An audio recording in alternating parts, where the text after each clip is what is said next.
All right, welcome back to another video. We're about 9 days away from a major milestone. That'll be when I get to have a Q&A with Juniper again, and hopefully they'll be able to clear up a lot of the kind of chaos behind coronavirus and how that's going to affect the test. But until then, let's keep studying. Unfortunately, I've kind of lost a lot of drive to study for this. It's just I no longer work at JNCIE-SP. I no longer work with Junipers. But the thing that has been keeping me going is just the fact that it is an expert level exam. So that would be, I think, a lot of credibility. And then, of course, if I ever want to move on to a role where I work with Junipers, I'd be able to, this would help me do that. Okay, so yep, there's plenty of reasons to work on this. So let's learn about RSVP signaling, and this can be pretty quick because we already, of course, did a lot of that in the previous videos.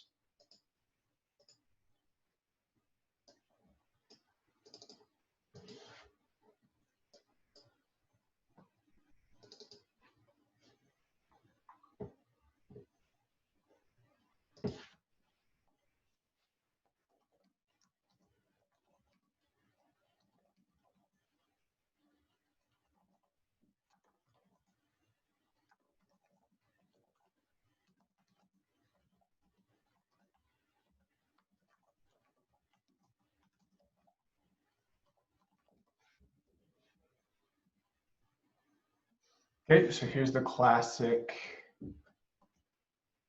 thing. So let's narrow it down even more.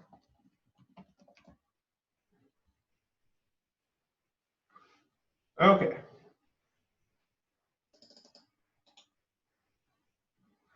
So using RSVP for VPN signaling, to use the resource reservation protocol, RSVP for VPN signaling. Now this is MPLS signaling as far as I understand, because we do have a separate VPN topic, but this current one is nested under MPLS. Perform the following steps. Number one, on each PE router, configure traffic engineering. To do this, you must configure an interior gateway protocol, IGP, that supports traffic engineering, either ISIS or OSPF, and enable traffic engineering support for that protocol. To enable OSPF traffic engineering support, include the traffic engineering statement at the edit protocols OSPF hierarchy level. For ISIS, traffic engineering support is enabled by default. And this is why on the test, if I'm given the choice between ISIS and OSPF, I believe I'm going to go with ISIS. Now, it will require some extra configuration on each of the interfaces, enabling family ISO, and it will require those extra NET addresses. So it is going to be a little bit more configuration, but it won't require this extra traffic engineering shortcuts. I'm not sure if this shortcuts is needed. So number two, on each PE and PE router, enable RSVP on the interfaces that participate in the label switch path, LSP. On the PE router, these interfaces are the ingress and egress points to the LSP. On the P router, these interfaces connect the LSP between the PE routers. Do not enable RSVP on the interface between the PE and the CE routers, because this interface is not part of the LSP. To configure RSVP on the PE and P routers, include the interface statement at the edit protocols RSVP hierarchy level. Include one interface statement for each interface on which you are enabling RSVP. On each PE router, configure an MPLS LSP to the PE router that is the LSP's egress point. To do this, include the label switch path and interface statements at the edit protocols MPLS hierarchy level. In the to statements, specify the address of the LSP's egress point, which is an address on the remote PE router. In the interface statement, specify the name of the interface, both the physical and logical portions. Include one interface statement for the interface associated with the LSP. When you configure the logical portion of the same interface at the edit interfaces hierarchy level, you must also configure the family MPLS and family INET statements. On all P routers that participate in the LSP, enable MPLS by including the interface statement at the edit MPLS hierarchy level. Include the interface statement for each connection to the LSP. Enable MPLS on the interface between the PE and CE routers by including the interface statement at the edit MPLS hierarchy level. Doing this allows the PE router to assign an MPLS label to traffic entering the LSP or to remove the label from traffic exiting the LSP. For information about configuring MPLS, see the Juniper MPLS Applications Configuration Guide. Okay, so this is VPNs. I think it was important to read, and I'm really glad I got to see this traffic engineering command because I know that's going to be a big part of the test. But this video is specifically about RSVP as a signaling protocol for MPLS. So whether that means over a VPN or not is something I'm not too sure of, but I do want to kind of leave that for the section on VPNs if it is not meant to be about that in this section.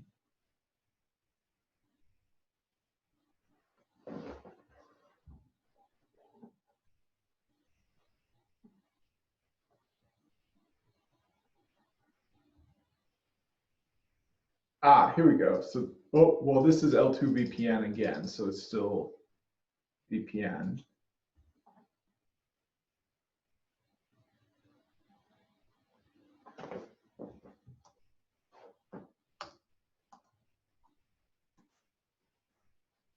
Yeah, I mean, it's pretty straightforward. I understand how it works. There's really nothing I think that I haven't quite covered yet for RSVP, and especially since I get this documentation here, all the little details. Here we go. Here's a good one. RSVP with MPLS. Perfect. Okay, so here's something to read. Configuring RSVP and MPLS. The primary purpose of the Junos RSVP software is to support dynamic signaling within label switch paths, LSPs. When you enable both MPLS and RSVP on a router, MPLS becomes a client of RSVP. No additional configuration is required to bind MPLS and RSVP. You can configure MPLS to set up signaled paths by using the label switch path statement at the edit protocols MPLS hierarchy level. Each LSP translates into a request for RSVP to initiate an RSVP session. This request is passed through the internal interface between label switching and RSVP. After examining the request information, checking RSVP states, and checking the local routing tables, RSVP initiates one session for each LSP. The session is sourced from the local router and is destined for the target of the LSP. Sorry, I'm getting distracted. I'm thinking of whatever, keep going. When an RSVP session is successfully created, the LSP is set up along the paths created by the RSVP session. If the RSVP session is unsuccessful, RSVP notifies MPLS of its status. If it is up to MPLS to initiate backup paths or continue retrying, it is up to MPLS, so this is not something RSVP does, to initiate backup paths or continue retrying the initial path. What RSVP does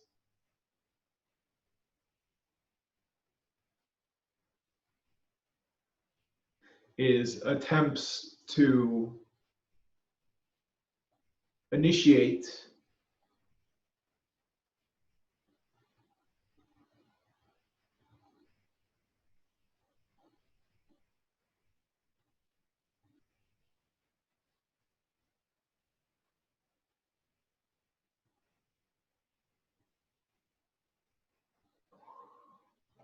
Okay, well, I guess I'm not sure what RSVP does just from reading these two paragraphs.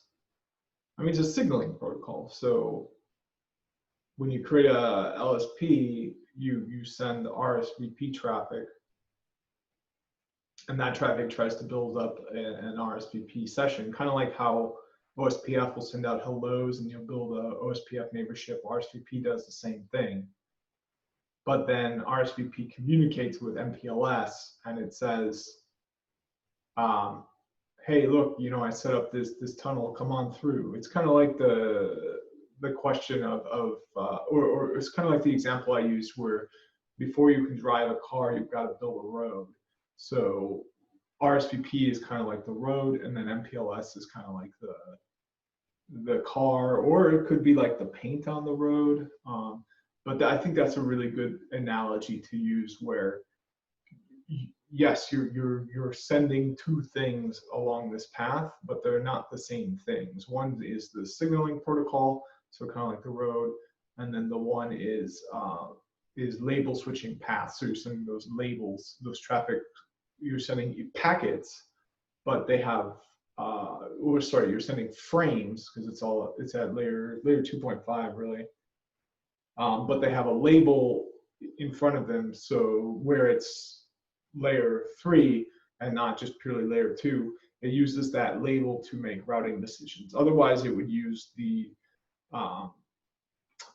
packet information, but we're having it use the label information instead, and it's going to keep the frame intact, from what I understand. I'm actually not sure about that. Because normally it will, when it's routed, it will strip off the frame header information because it's no longer relevant. It's only relevant to the link it came from. And then when it goes on a new link, it will add new frame header information. But I'm not sure if that still happens when it's sent through MPLS. That's a good question. I think I'm going to ask that to Google. MPLS frame header strips.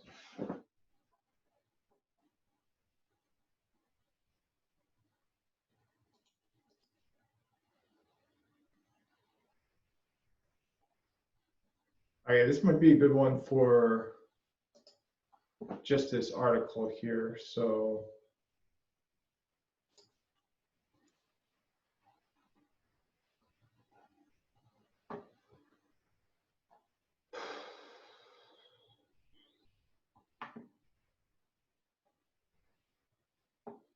yeah, I'm pretty sure it only looks at the label. So it's not going to strip out because it doesn't even need like MAC addresses or anything like that, because it's going to go along because it's going along an LSP. Like, this is what RSVP is for. It's like replacing MAC addresses. Like, you no longer need a MAC address to determine how to get across a wire because you've got a RSVP path all the way already set up. So there's only one way the frame can go. It's the way signaled. It's the way that the RSVP is telling it. It's not the way that the MAC address table, or sorry, not the MAC address table, that the ARP table is telling it. Like, it doesn't need to use ARP info anymore. It just uses the label header, and then it uses the either LSP or RSVP. I think. I have no idea if that's true or not.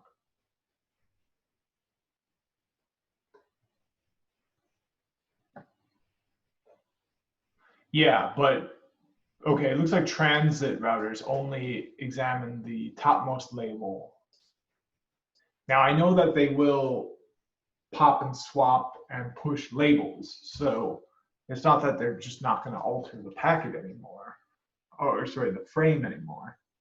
Well, I don't know what it would be called if it were. I think it's still a frame. I wish I could just see. I wish they had, yeah, this is what I want to see. Okay, so this is an MPLS label, but I wish I could see it alongside a frame or packet.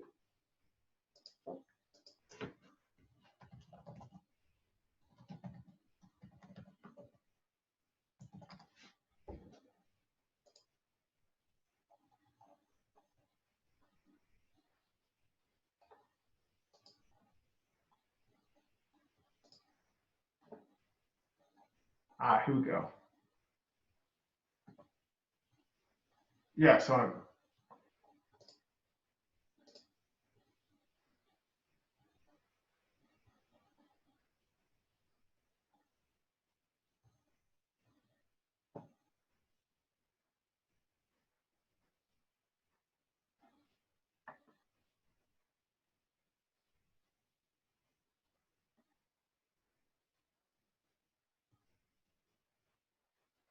I gotta take a quick break. I'll be right back.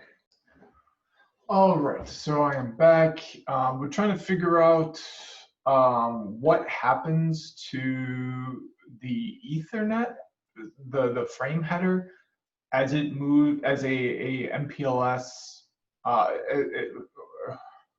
as a packet that is, so a packet is when it moves along. So we're trying to figure out what happens to MPLS traffic as it moves across a wire. Is the frame header altered to have the local information, like the MAC address of each side of the, like, does it require an ARP? Like, I don't, does it have to look into the ARP table? These are the kinds of questions I'm trying to figure out right now. So let's just do an ARP. So yeah. See, label distribution, like you've got to, like it's all pre-built. Like you don't need to, I think.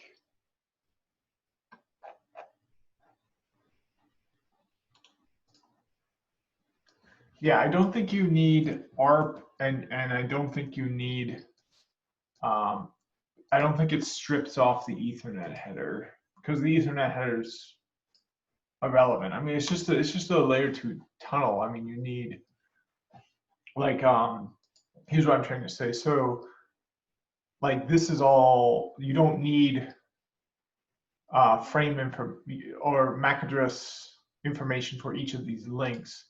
You just need it from this side to this side. Because MPLS is basically layer 2. It's like layer 2.5 because you're still doing route table lookups, but you're doing them with labels instead of IP addresses. So it's not quite all the way to layer 3 where you're using IP addresses. If you were using IP addresses, you'd have to map them to MAC addresses. So you don't need to do that, I believe. But let me know in the comments below if I've got this completely wrong or if there's an easier way to, if there's an easy answer, please let me know. As long as it's not to call sexy MILF or whatever, because those answers get blocked. All right. So yeah, I'm feeling pretty good about what I'm looking into so far. Let's see here. Let's keep reading this. We'll start. So yep, I tried to read these two paragraphs. I didn't quite get a good enough sense of it, but let's just keep going. To pass label switching signaling information, RSVP supports 4 additional objects. Label, what the hell is that? It's like a, oh, okay, somebody's car was really loud out there. Like it, and there's like a weird acoustic effect too, where it sounded like it was happening inside this room. All right, well, that's what I got these for. To pass label switching signaling information, RSVP supports 4 additional objects: label request object, label object, explicit route object, and route record object. For an LSP to be set up successfully, all routers along the path must support MPLS, RSVP, and all 4 objects. Of the 4 objects, the route record object is not mandatory. So I remember reading this before. To configure MPLS and make it a client of RSVP, do the following. Enable MPLS on all routers that will participate in the label switching, that is, on all routers that might be a part of a label switching path. Enable RSVP on all routers and on all router interfaces that form the LSP. Configure the routers at the beginning of the LSP. Okay, yeah, because you're going to have special routers that are just transit and then that are at the beginning and the end of the LSP. So those require different kinds of configuration. The transit configuration, real simple. You just add it to MPLS and RSVP. Oh, now, of course, they're not. Now remember from our previous thing, and this is something this documentation is not clear of at all. There are prerequisites to RSVP, and I wish they would mention those. But the prerequisite is layer 1, you've got to cable the devices together. That's pretty easy. Layer 2, they've got to be the same negotiation. You can't have one side set to link speed 100 and the other one set to 1 gig. That's not going to work. So you got to have layer 2 data link layer working without any problems. Now, here's where I didn't understand. Layer 3, you've got to have IP addressing set up. You have to have IP addresses, family INET or family INET 6, in order to have RSVP working. In addition to that, now I believe these are at layer 4, but I'll look that up. You need an IGP. You need some kind of dynamic addressing, or yeah, some sort of dynamic addressing protocol, such as OSPF or ISIS. That is a requirement for RSVP to run. But then at that point, you can enable RSVP. So the next step, now these are actually all requirements of MPLS. For MPLS, you need the devices cabled together, everything on the data network to work, negotiation, duplex, all that. You need IP addressing for MPLS to work. You need an IGP for MPLS to work. You need a signaling protocol such as RSVP. You can also use LDP. So you need 5 prerequisites to enable MPLS, and then of course you only need 4 for RSVP, because MPLS is something you add to those 4. So it's kind of like if you're building a road, you need first you need to dig out the area to make sure that it's flat. Then you need to decide whether you want to use concrete or asphalt. then you need to actually do the pouring of it. So it builds upon itself. It's all, you can't just straight up configure RSVP without having configured IP addresses and an IGP, which is something I did not realize, and something this documentation does not do a good job of explaining. Let's see if there's something for like prereq, or let's do pre-PRE.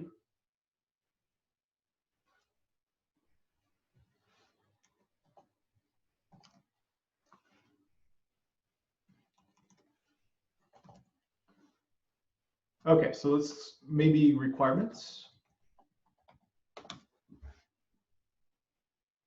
Aha, so we do have some hits for that. We've got it for MPLS inter-AS. The proper establishment and functioning of inter-AS traffic engineered LSPs depend on the following network requirements, all of which must be met. All ASs are under control of a single service provider. OSPF is used as the routing protocol within each AS, and eBGP is used as the routing protocol between the ASs. ASBR information is available inside each AS, which basically means it can't be a stub, I think. I'm not sure. eBGP routing information is distributed by OSPF, and an IBGP full mesh is in place within each AS. Transit LSPs are not configured on the inter-AS links, but are configured between entry and exit point ASBRs on each AS. The BGP link between ASBRs in different ASs is a direct link and must be configured as a passive traffic engineering link under OSPF. The remote link address itself, not the remote or any other, not the loopback or any other link address, is used as the remote node identifier for this passive link. For more information about OSPF passive traffic engineering mode configuration, see configuring OSPF passive TE mode. In addition, the address used for the remote node of the OSPF passive traffic engineering link must be the same as the address used for the eBGP link. For more information about OSPF, okay, yeah, so that's interesting.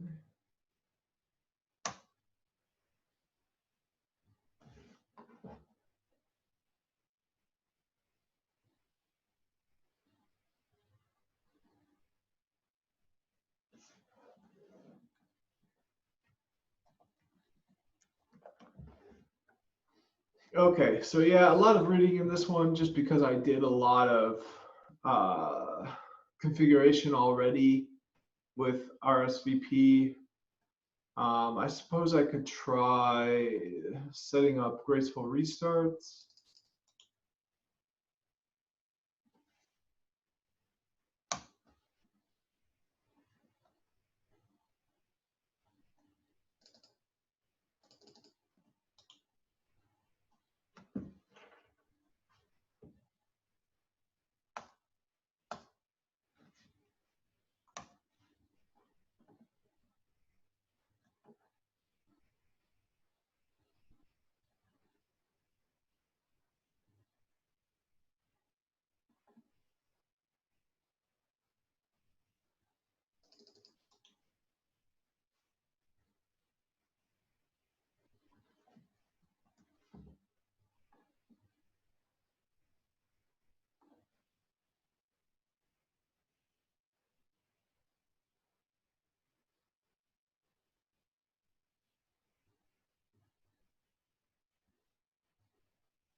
Yeah, I wish there were more like kind of simple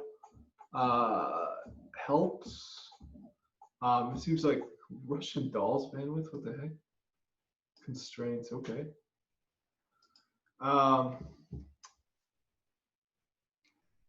Is there anything like a day or like day one guide or like simple or like start for like getting started or something? Oh, here's all the graceful restart stuff. But I wish I had documentation that was more streamlined and less. Yeah, I wish the built-in help were better, but if I were to take the ccie, I don't think I would get that at all. So I guess I can't complain that much. Okay, so it's 12:35. I think I'm gonna cut it here because this is something that I had already set up a bunch of times, so I don't think it's necessary to give it a bunch of extra time. And then not only that, I think I can finish the LDP signaling in like 20 minutes. And to do that, what I would do is just tear down the configuration I've got right now, which is for RSVP signaling. So I'm going to rename this RSVP signaling. Yep. And now it's just going to be one video.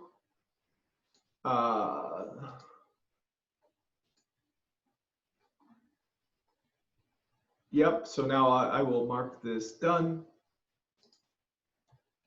Okay. And now you can see that I do have a RSVP signaled LSP.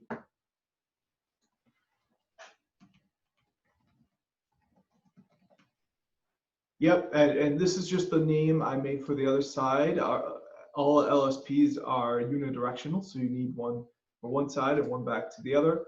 Oops, it looks like I've got one that is down right now, so I guess that's not the worst thing in the world, just to spend the rest of this video shooting that.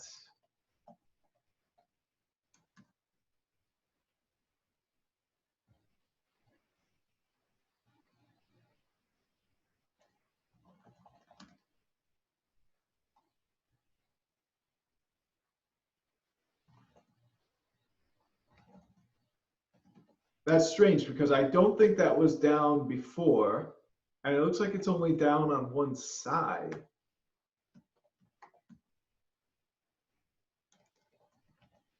Oh man, very hungry right now. It is the lunchtime video.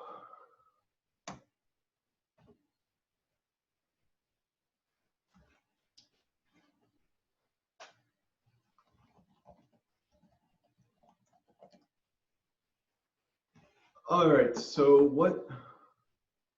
I don't understand what's going on. I don't understand why the MPLS LSP that's going from rudder 1 to rudder 6 is down, but the other one is up.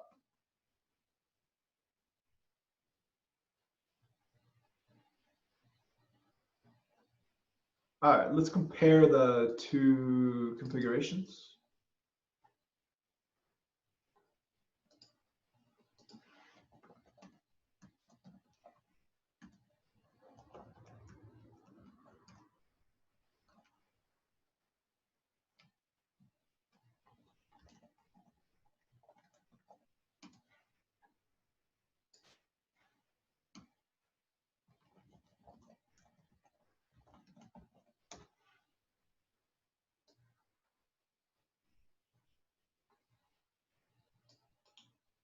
Oops.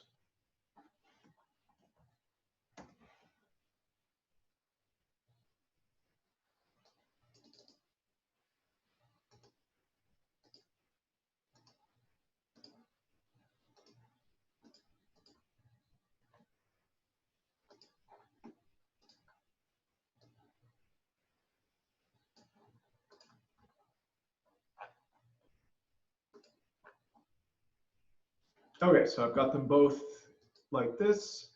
Oops, so it looks like one has an extra piece of config. The other one does not. So that's obviously going to be the problem. All right, so let's do a compare. Okay, so we've got a lot of differences. Here's the statement that is extra. Okay, so this side has the send routes family INET 6, and the other side doesn't. I'm gonna add that.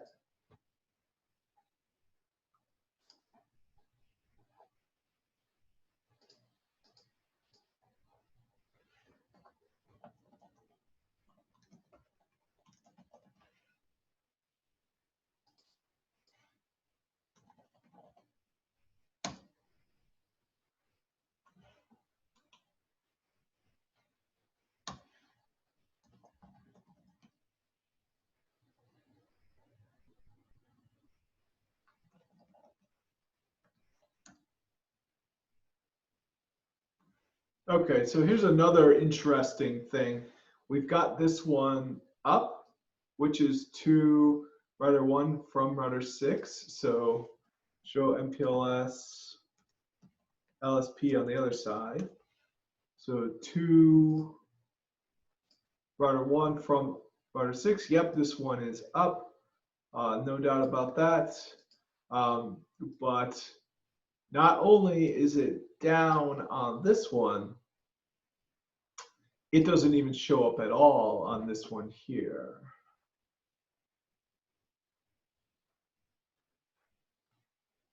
That is interesting. Oh, you know what?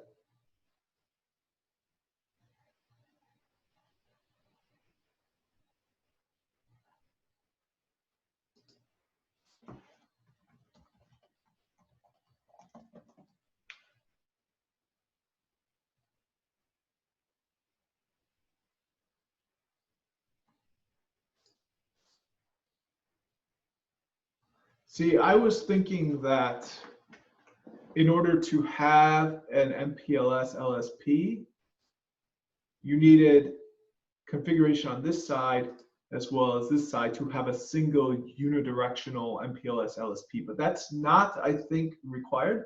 I think you only, to have a unidirectional LSP, you don't need any configuration on one of the sides, aside from MPLS, RSVP, IP address, IGP, you know, all those sorts of things. But you don't need any specific label switch path configuration. That's only required on one side.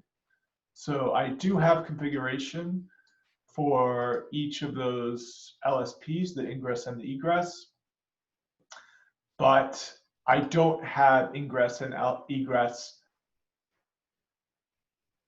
configuration on any single router. I've only got one or the other. So I wonder what the differences are between these two configurations. Let's take a look.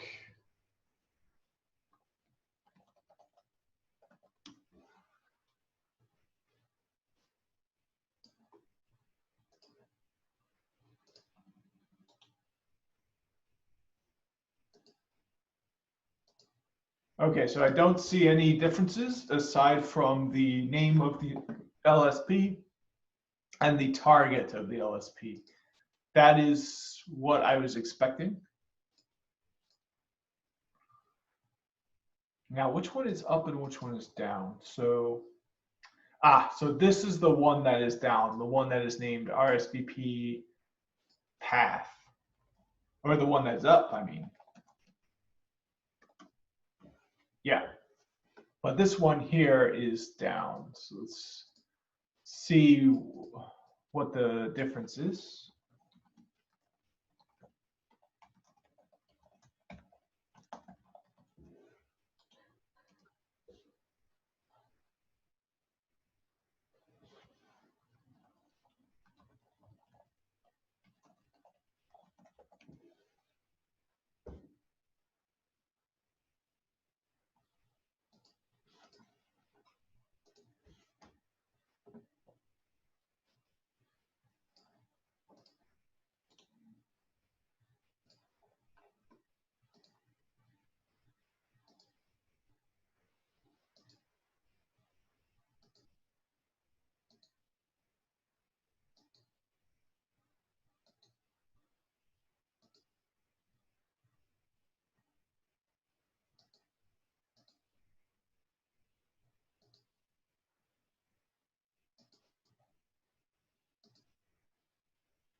Okay, so I'm not sure what's going on. The config does not look suspect in any way. I think I'm just going to try deleting this and re-adding it.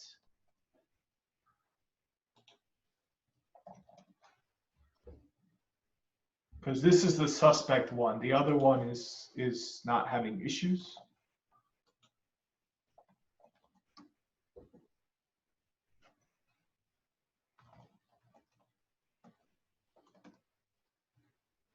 Okay, so it's still down. It's down right away. There's no hope of it ever being up, which is so strange. What the heck? Why is one? Let me ask that. So why is the ingress LSP down?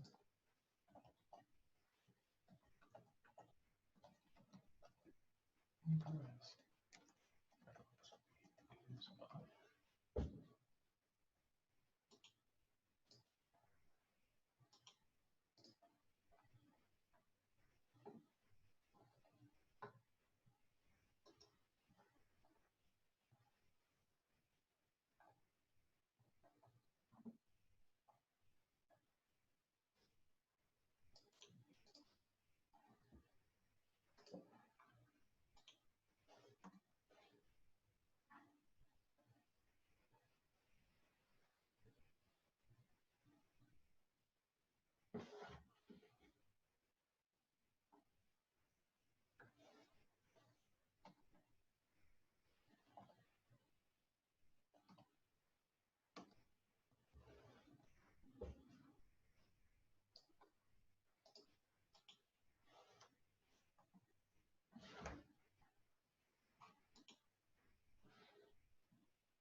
Oh, okay. So this is why, because there's a routing loop detected.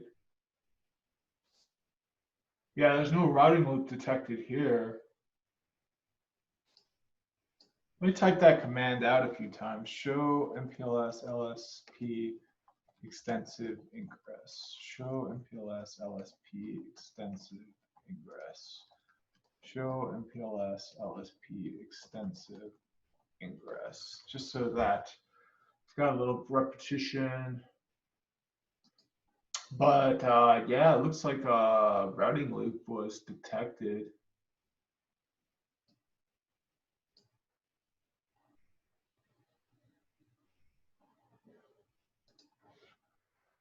Okay.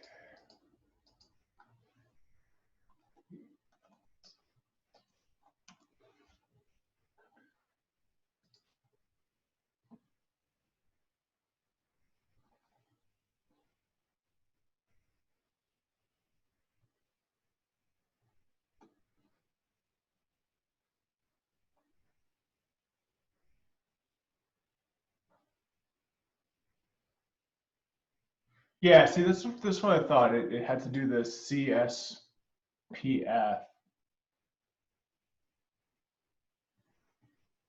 Oh, I thought I had that.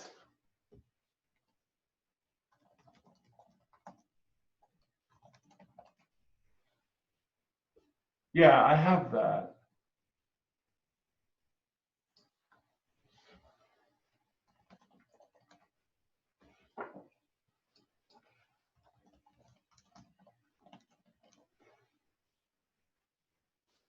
Yeah, what the heck?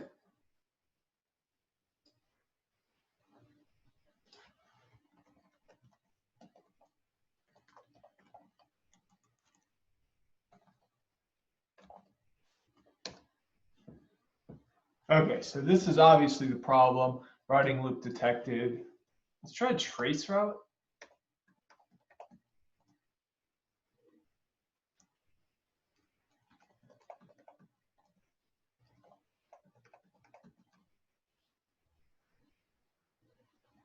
Okay, well, there's no loop there. All right, let's try turning off and back on again. Or turning on and back off again. CSPF.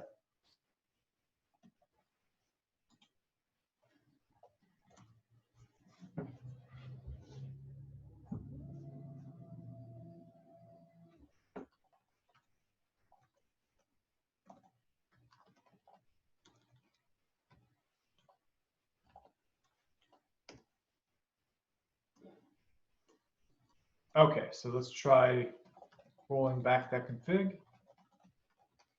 We're gonna turn it off again.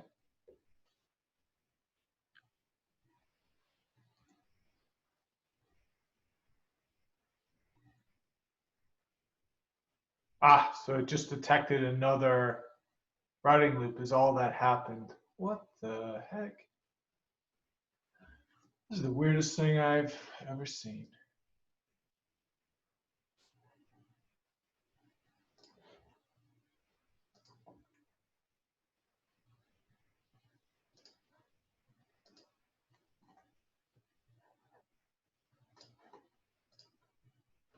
Finally, I get something interesting, and I'm just about out of time.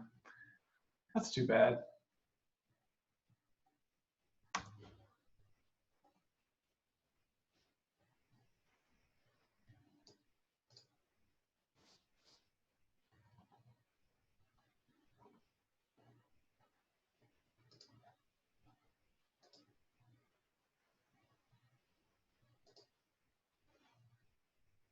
Okay, so we got some differences here, here, and here, and of course there.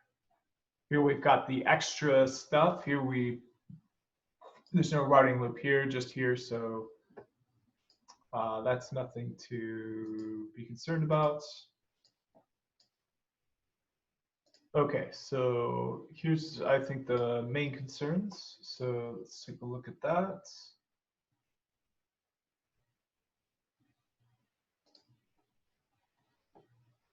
So of course these are going to be different because it's just the name.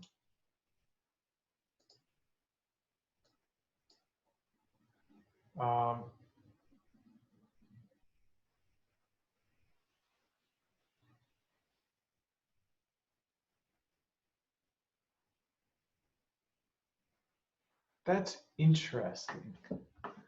I did not know about that.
Why is only one side having a loop?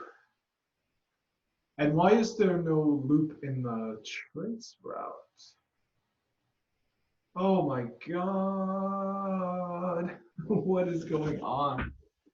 Wow, okay, I was not expecting this to go into a second video.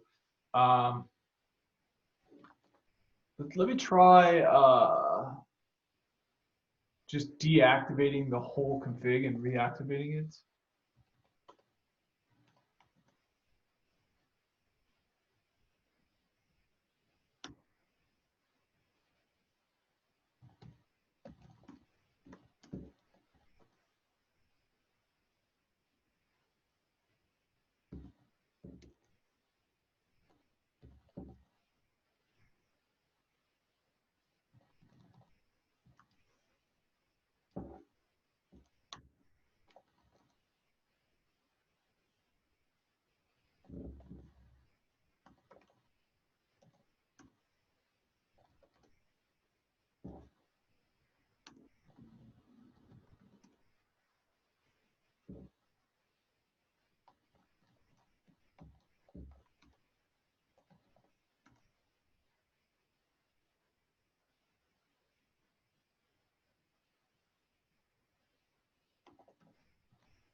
Bad source address.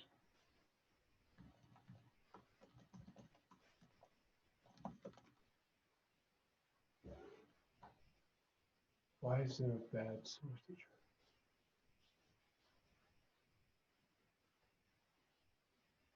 Bad source address.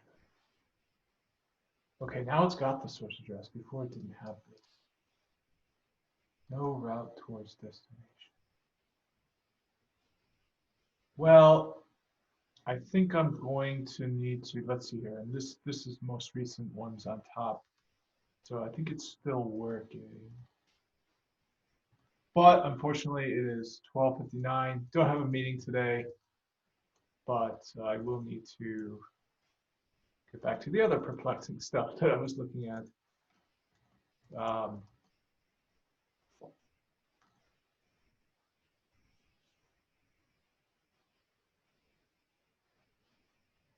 No route towards this. I really want to look this up, but unfortunately, I think it's going to have to wait until the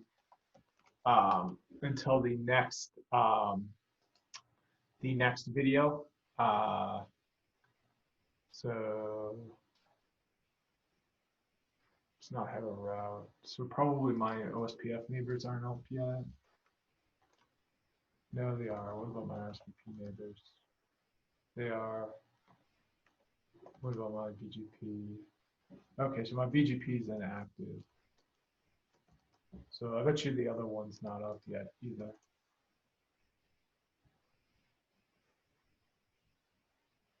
The other one is up, even though the BGP. Oh, yeah, BGP is not active, but yet the LSP is up. Oh, both of them are. Okay, sweet. Oh, what?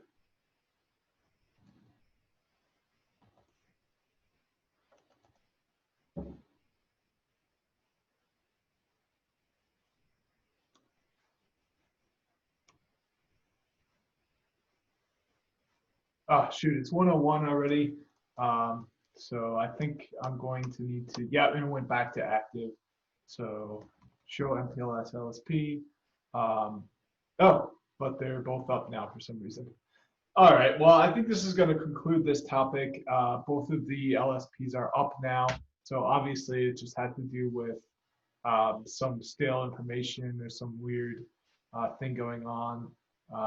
The BGP neighborship is still down, I think. Yeah, so I don't know why it's able to build a LSP without a BGP neighborship, but apparently it is. Okay, but in the next video, we'll be converting all of this to LDP, so we'll be looking at this same topology again. we'll just be making some changes. So we'll do a before and after snapshot. So thanks for watching and stay tuned for the next one.